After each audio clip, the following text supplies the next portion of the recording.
Welcome to Your Thoughts, Your Reality with Michael Cole, the podcast that shines a compassionate light on the journey of veterans battling through life's challenges.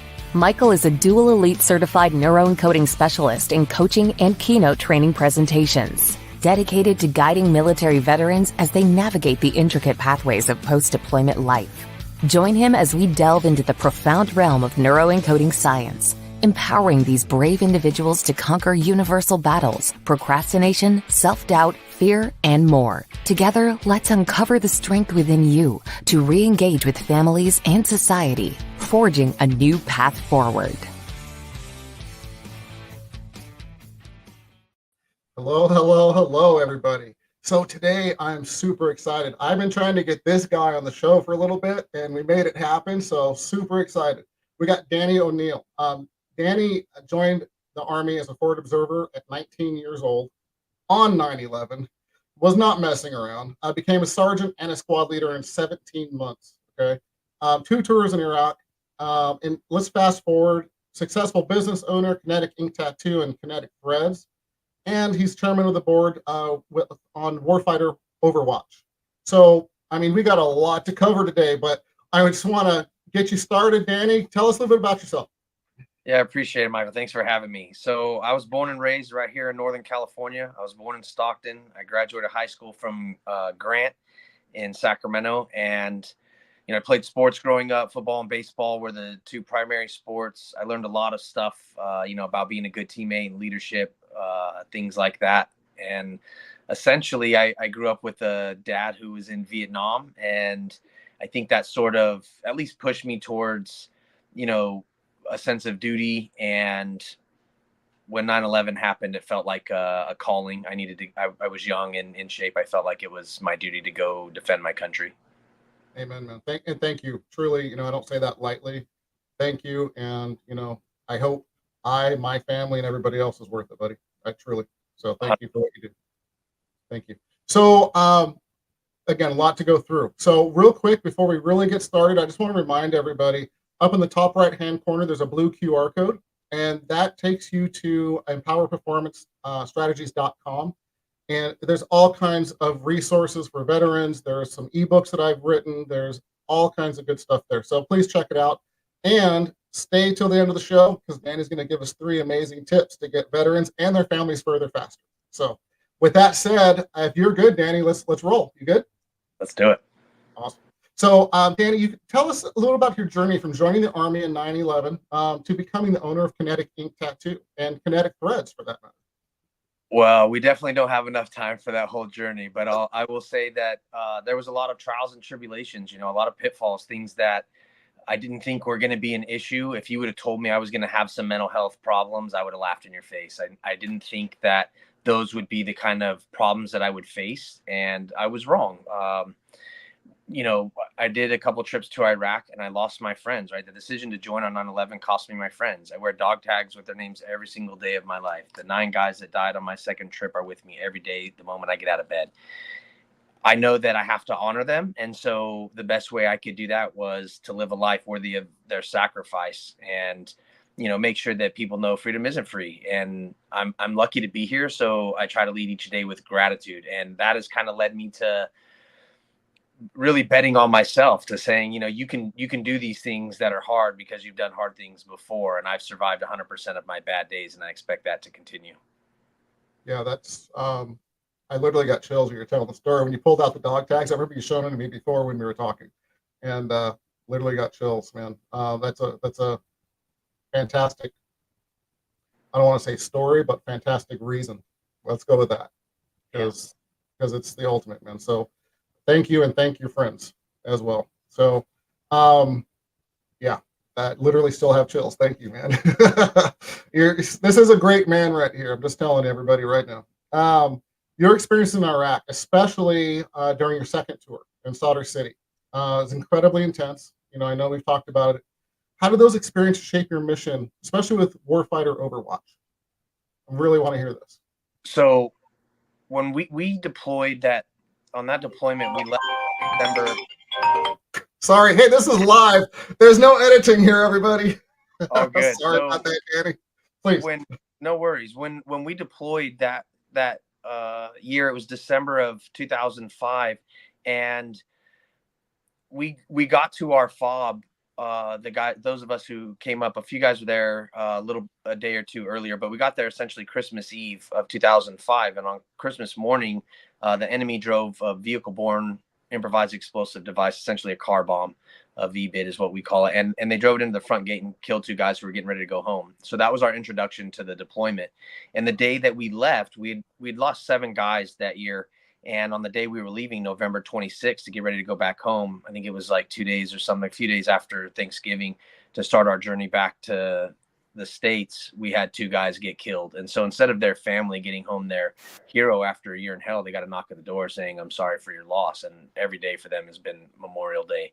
So with that in mind, we lost 9 guys. I've had 15 suicides from that unit since I've returned home, and I was almost one of them. So Warfighter Overwatch really started after essentially one of my buddies. We call him Smitty, Adam Smith. He's from Ohio, and I talked to him one day, and 2 days later he hung himself, and I didn't really know where to put that. Right. So, I trained my guys to go to war and to be successful in austere environments, but I couldn't teach them how to survive post combat, and they didn't teach me how to help them with that. So this was our way of trying to figure it out as we go. But instead of, we could do nothing or we could do something, just like on 9/11. And I decided to be, a man of action. So we put together Warfighter Overwatch, my wife, Faun, and I, and it has been an absolute pleasure, honor. I mean, obviously it's hard, but it is so fulfilling to help people who are in crisis and feel like there's no hope. I like to think of us as hope dealers. Absolutely. Absolutely. And, with that said, 2 things that I'd like to add is how much harder would it be if you weren't doing anything, right? So I'm going to put a challenge out here to literally everybody, call a vet, see if they're okay, call their family member, check in, just do something, because it feels good to be there and be of service with somebody else, which is why these brave men and women have done what they've done to protect us in the first place, is to be of service. So I just wanted to put that out there. Danny, as well, we talked about this a little bit off camera here, but anything I can do, you want me to meet with some guys, go on, and we're going to get into some of the cool things you do, which I'm excited to talk about. But if you want me to go and give some neuroencoding tips and some little things that can really change a mindset, I'm there for you anytime. All right, anytime. Yeah, absolutely, man. So, losing, you brought it up, losing, 15 members of your unit to suicide. It's, devastating statistics. And it's not just in your group, right? It's the story, right? That why I'm doing what I'm doing, why you're doing what you're doing. Yep. But there needs to be more out there.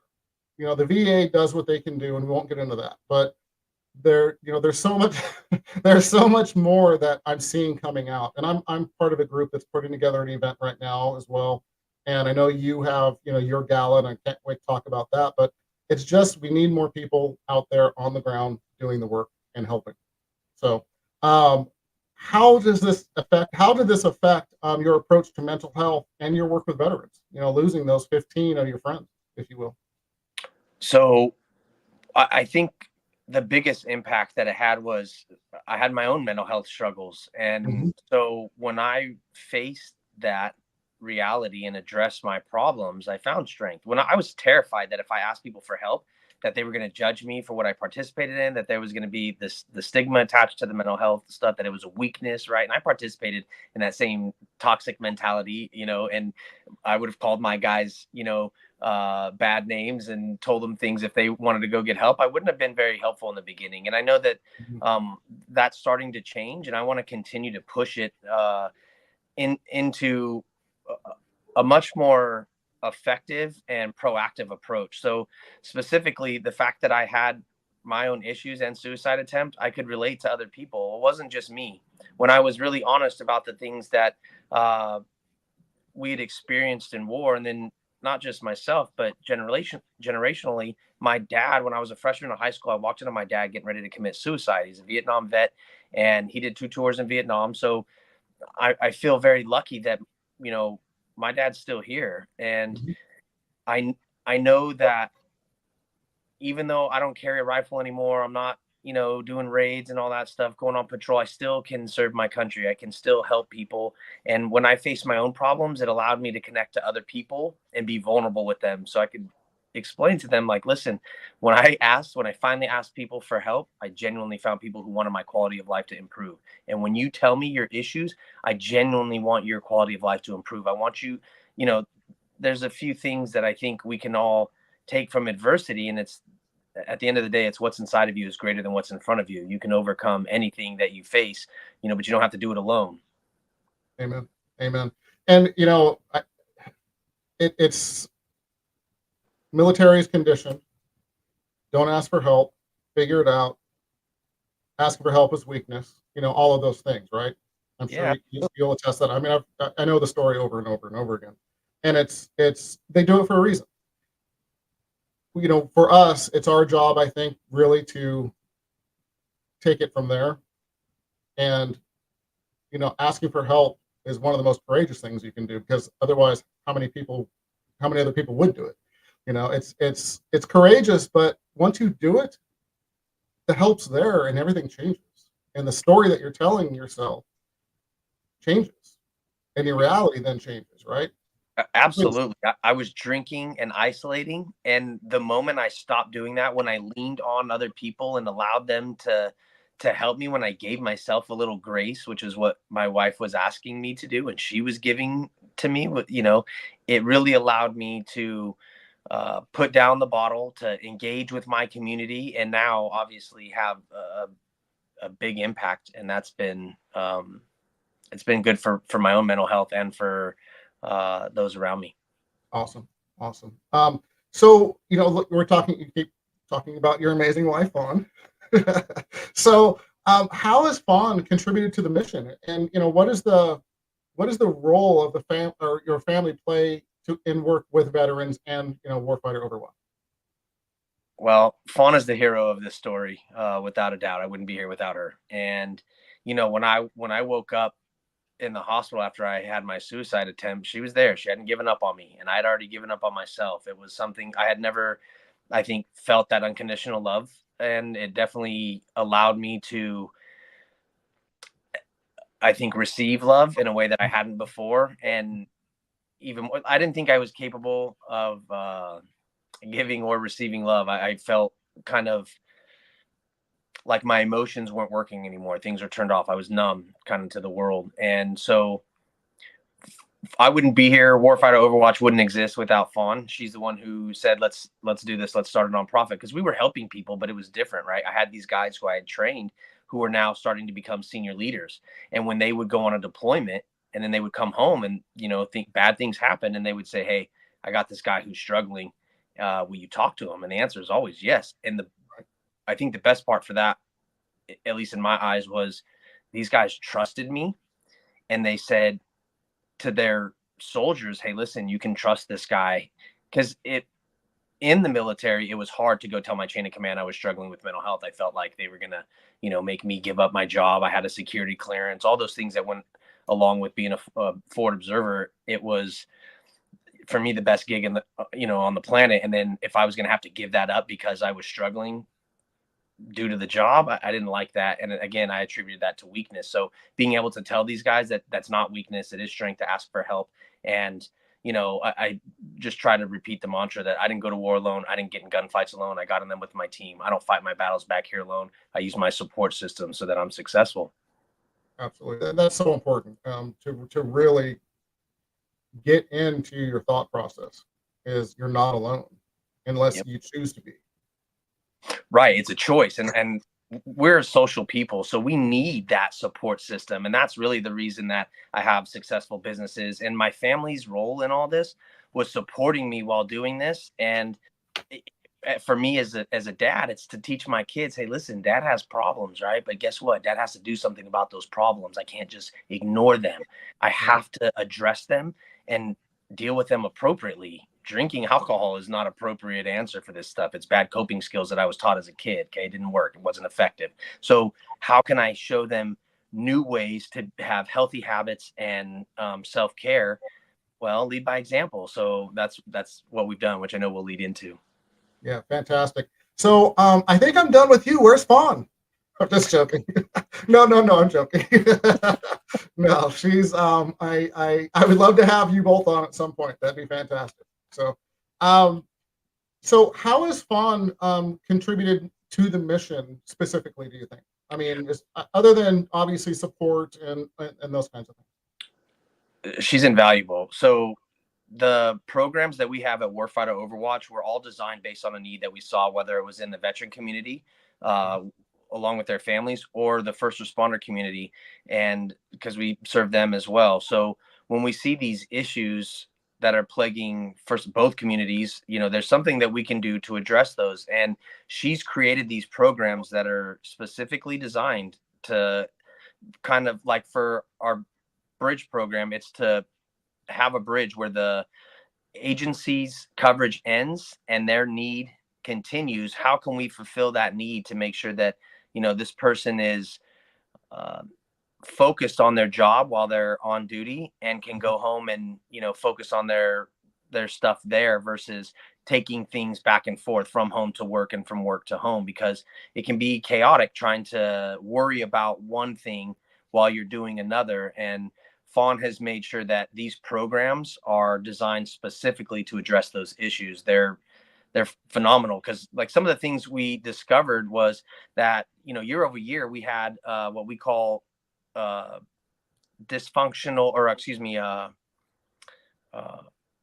what did she call it? It's essentially disrupted harmony in the home. There were issues during COVID. It started mostly during COVID, and then it continued, right? So there was more irritability at home. There were more things going on, and there was less effective communication, and it led to like fights or things like that, right? So if we could do a couple things: one, help the spouses understand what the service member is going through and what their day looks like, and two, find ways to help them communicate better. And some of that was team building, some of that's educational days, and so we do those type of events as well, and Faun puts all those on, and they're amazing.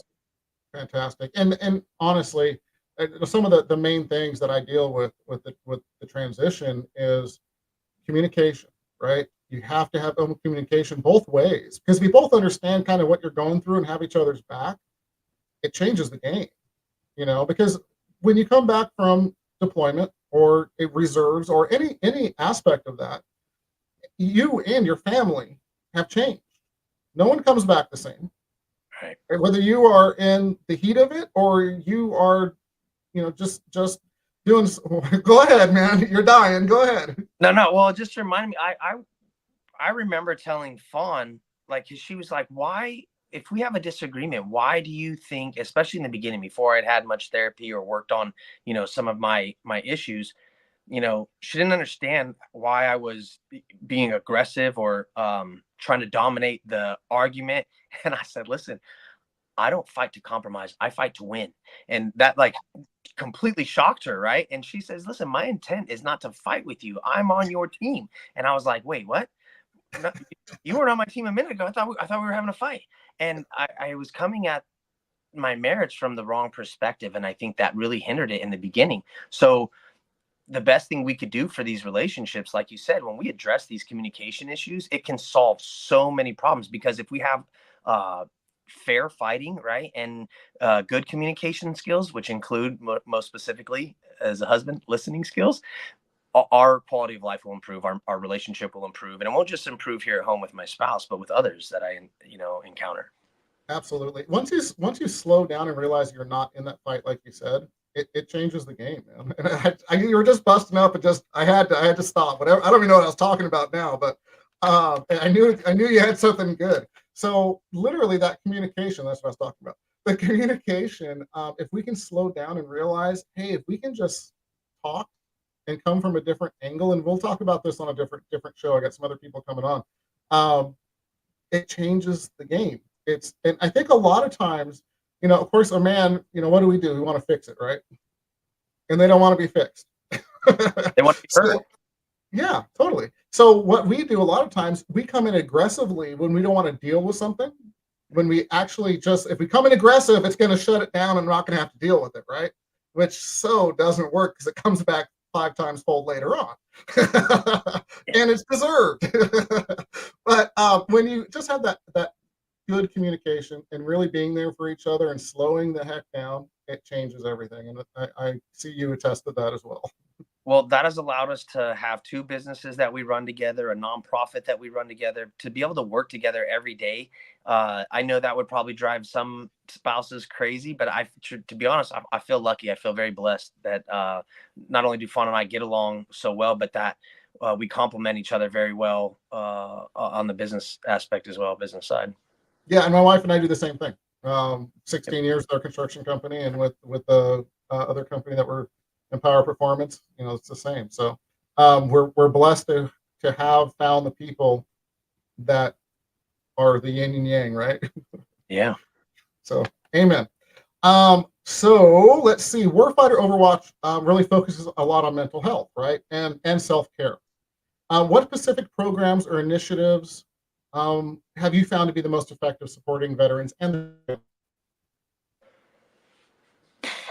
All right, so it's going to be easy. The things that we do for the veterans, we have some fishing. We have several events, but some of them are about hiking, getting the folks outside, outdoors, and reducing cortisol, right? Getting essentially what this does is it reduces our stress and it makes us feel better about ourselves. So and then it allows us to be vulnerable and connect with others. So we do hikes. We have a Valhalla hike. On that one is a specific hike that we do in Yosemite. I haven't released all this stuff yet, but we got some passes it's not always in Yosemite. It's usually somewhere out in the Sierra Nevada somewhere, but we're going to be in Yosemite and we're going to do a special hike this year. But I need guys to train for it, right? Because I'm already fat and broken too. I don't need to be carrying both of us off the mountain. So if I could get these folks in shape and capable of making the climb, what we do is we go hike up in the mountains in the most beautiful place on earth, Yosemite National Park, which we're so lucky to have right here. We go camp out and we do this amazing hike, and then and help connect with other people who've been through similar experiences who are like-minded. We also do local meetup hikes that are smaller, not as intense. You don't have to go sleep out in the woods. We do some fly tying events, which are some of my favorites. So we teach guys how to tie flies, and then we take them out fly fishing and take them, same deal. It's going to go on a hike and you're going to go, the objective is to catch a fish on a tie that you flied. We have a squad recon. For me, it's our cornerstone program for veterans. We have reunions for people who deployed to Iraq and Afghanistan, Syria, anything during global war on terrorism. And what we do is we bring those folks who went through the same traumas, bring them back together, remind them that they're not alone. Just like I said earlier, they didn't get in gunfights alone. They didn't get in battles by themselves. They got in them with their team. So we want to bring that team back together, remind them they're not alone. They still have these people who knew them at their worst, at their best, and give them that support system that you kind of feel like you lose when you separate from your unit. Absolutely. And that's one of the main, again, things that with the transition that I really focus on is, find a new tribe, find your tribe, whatever it is, but don't go it alone, man. When people sit in their shit, excuse my language, but I'm going to say it, things go bad, Yep. So that's fantastic. I love what you're doing, man. And I would love to go on just so you know, Danny's in my neck of the woods. So this is fantastic. So is Eddie Zamora and so on. So it's cool when I get to talk to somebody here, not Chicago or, somewhere else, or in South Korea or something. So I again would love to go play with you guys. I don't want to do 700-mile hike. Keep me local, brother, and we're good to go. You got it. But seriously, getting out, getting the physical exercise and working out to get there. I mean, that even elongates the amazing emotional and mental health benefits to that exercise, let alone then the camaraderie that everybody, and this is the thing I was going to bring up, the camaraderie that everybody's missing when they get out of the military. You have that camaraderie, like people don't realize the camaraderie that's there. And then when it gets changed, where it's like, what the hell happened? And now I'm back in, the civilian life. And it's such a shock, if you will. So, amen, you're doing that, man. And again, let me know any way I can help, truly. Thank you. Absolutely. So I have a note here, and I want to bring it up. So you mentioned that someone in your family has fought in every war since the Revolutionary War. Yeah, so we're all a bunch of dummies. If you go, if my last Patriots, name Patriots, Danny, Patriots. Uh, yeah, I know our government better than that. Patriots, they are. So my last name is very rare. It's O'Neill, but it's, as you can see on the screen, O''Neel. If you type in O'Neill Revolutionary War, you're going to find Major O'Neill, who was actually a prisoner of war during the Revolutionary War. But you know, this wasn't something that my dad said, "Hey, when you graduate, you need to go in the service, and this is what you do." Right. My dad was a Vietnam vet. When he was a senior in high school, the Marines came and said, "You have a week to pick a branch. You're coming with us." And my dad did not want to. He said, "Marines are getting shot. I didn't want to get shot." So my dad joined the Navy. My dad got shot anyways, and so that's how war works, right? But learned, what I learned was he didn't like talking about it. Well, my grandfather, and this part is tragic. It has helped shape what we do. But my dad was going to commit suicide. We stopped him. His dad, my grandfather, was in World War II, and he did commit suicide when my dad got sent to Vietnam. And so, that generational trauma that's been passed down, they didn't talk about it. They drank to excess so that they could avoid it. And that was something that I didn't want to do to my family, that once I realized I had started doing, I think a very quick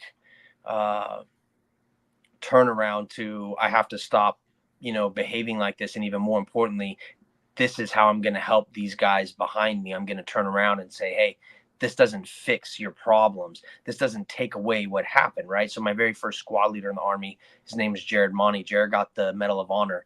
And there's a song called "I Drive Your Truck" by Lee Brice. And it's about how Jared's Paul dealt with his death. And I've ridden in that truck. He's from Raynham, Massachusetts. I went back there. And what I learned was that, these guys are all drinking, so are their family members. It's hard to deal with that tragic loss, right? And so if I could do something that will help them stop poisoning themselves and start tapping into that warrior spirit, then not only do I need to explain why it's beneficial to them, I need to lead by example and show them. Yeah, absolutely.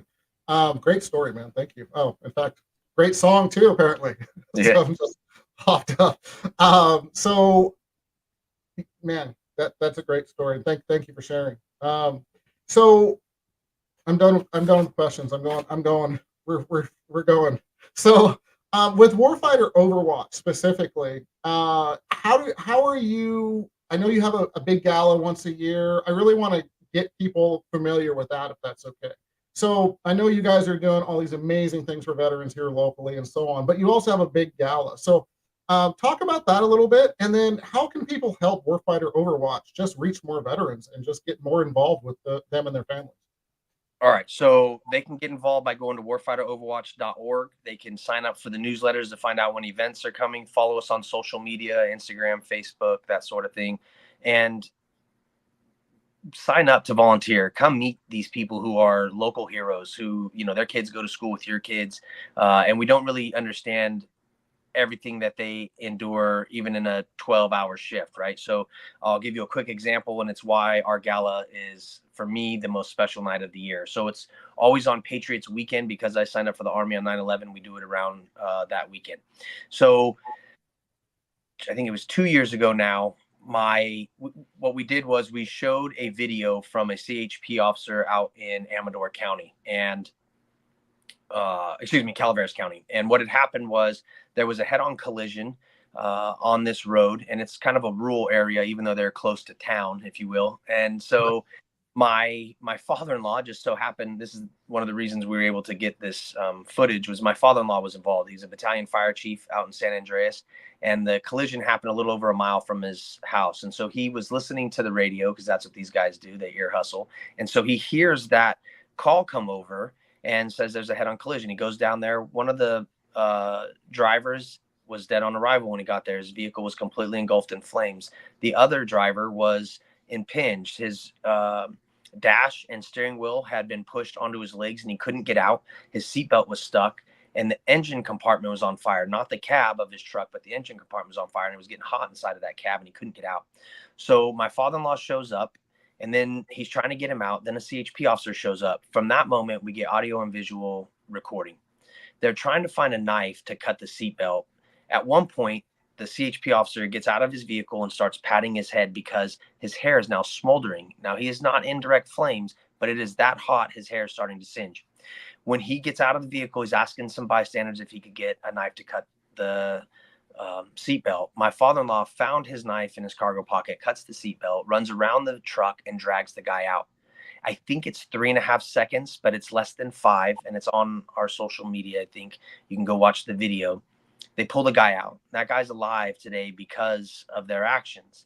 But what I want and there was a collective 400 people gasp in the room when they watched this, because what happened was 3.5 seconds after they pulled him out was the fuel line burned through, and the entire cab was engulfed. They would not have been able to save him. 3.5 seconds.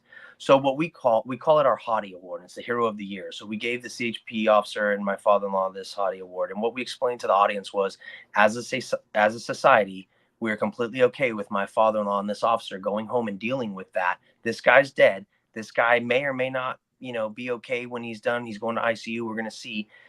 And figure it out. By the way, show back up tomorrow with a clean uniform, a great attitude, and you better bring the best quality of service when you show up to my house, because that's what we expect. But we don't check on him or ask him how he's dealing with that, let alone over a 25, 30-year career. And it's a grind when these people go through potentially 600 traumatic experiences and the average person goes through 3. That's not really fair. So how do we, number one, support them, make them feel seen and heard? And they don't want to talk about it. He doesn't want to be called a hero. He doesn't want an award. But I explained to him that it's not about him in this moment. He's going to have to be selfless again. And this is for our community to support him and show him that we appreciate the service that he provides for us, because you don't call the plumber when your house is on fire. You call the fire department, call 911, and that's who shows up. So let's make sure we're doing a better job of supporting these folks. Amen. Amen. And, I was just listening to Travis House, fantastic guy. And he was just talking the same thing. You know what? There's no decompression. Right. It doesn't stop for the first responders. A lot of military veterans go into first responding, police, fire, etc. And when you leave the military, at least there's a decompression. There's time to deal with things if you choose to. But these first responders, man, there's no decompression. So when our 2 guys got killed the day we were leaving Iraq, I had roughly a week and some change before I showed back up in the States, right? Yeah. And had to face anyone who was going to ask me questions about what my year had been like. These guys get to compartmentalize that, then go home and be an engaged spouse, an engaged parent, a coach. To people you don't know anymore. It can be the most overwhelming, difficult thing we have. Right. So a firefighter goes to a call where a 3-year-old drowns in a pool, and the spouse doesn't understand why he doesn't want to have a pool party for the kid this weekend. Those are some of the reasons why. So if we can be more empathetic, if we can do our part in understanding what they go through, we can help mitigate the damage that the trauma has, and we can make these people comfortable with seeking help. And even more so, until then, we'll pay for them to go to therapy. In 2022, we were nonprofit of the year. We're going to keep doing this work, and I'll be glad when I can close my doors and don't have to do it, because we're taking care of the people we send to war and the people who serve our community. I'll be glad when I don't have to do this, but until then, I'm working. Amen, man. I'll be right there, man. You let me know again anytime you need me. And thank you for being vulnerable and talking about these things, because I know they're not easy. I don't care how long it's been, So thank you. And thank you for literally just spending the time, man.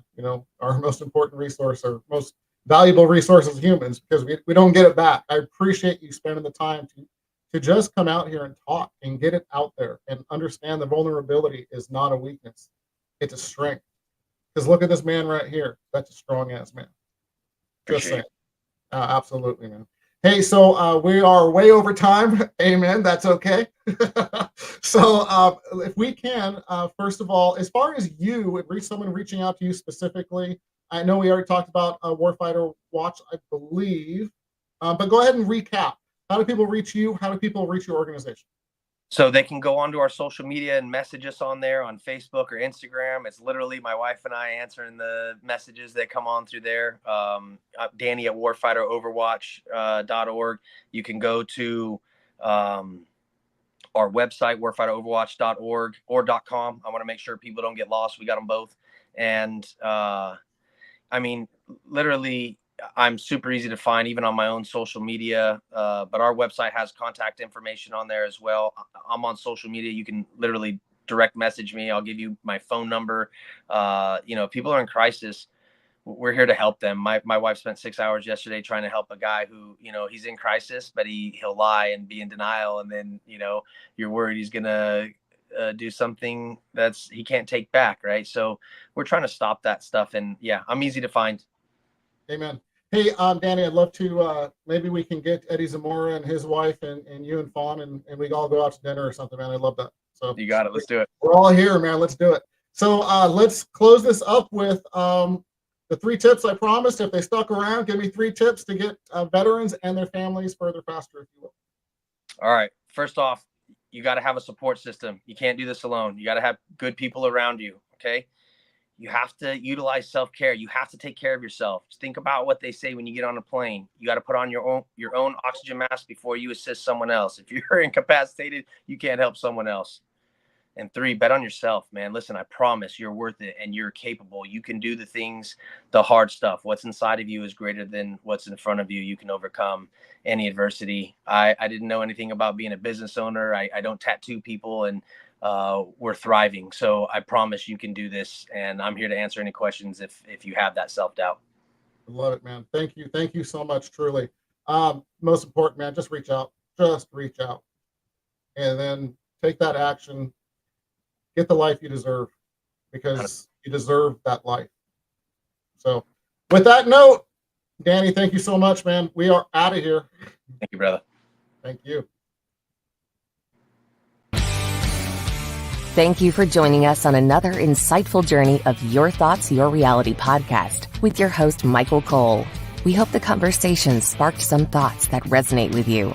To dive deeper into empowering your thoughts and enhancing your reality, visit empowerperformancestrategies.com.